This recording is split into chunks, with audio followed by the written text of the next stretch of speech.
الحمد لله رب العالمين الرحمن الرحيم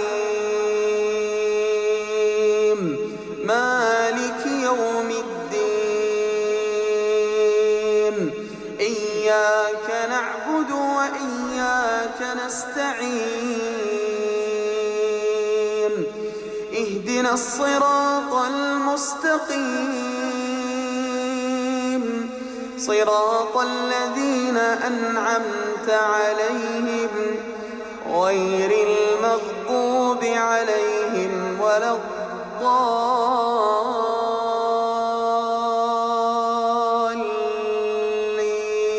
الضالين آمين. من كان يريد العاجلة عجلنا له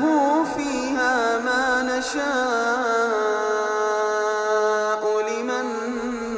نريد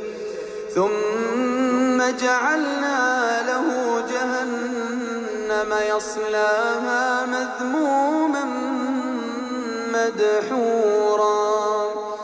ومن أراد الآخرة وسعى لها سعيها وهو مؤمن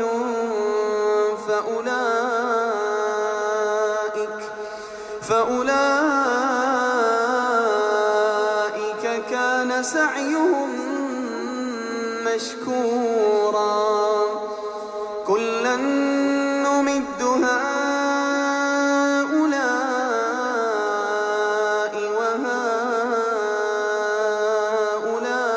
وهؤلاء من عطاء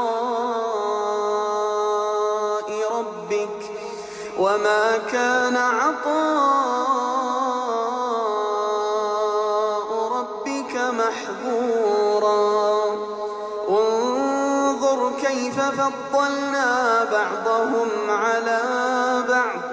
وللآخرة أكبر درجات وأكبر تفضيلا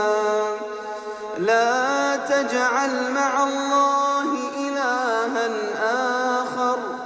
فتقعد مذموما مخذولا وقضى ربك ألا تعبدوا إلا إياه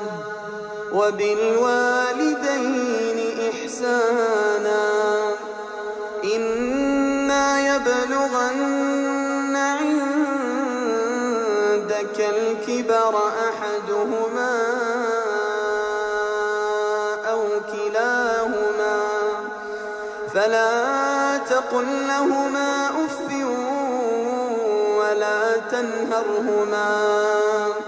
ولا تنهرهما وقل لهما قولا كريما واخفض لهما جناح الذل من الرحمة وقل رب ارحمهما كما ربياني صغيرا ربكم أعلم بما في نفوسكم إن تكونوا صالحين فإنه كان للأوابين غفورا.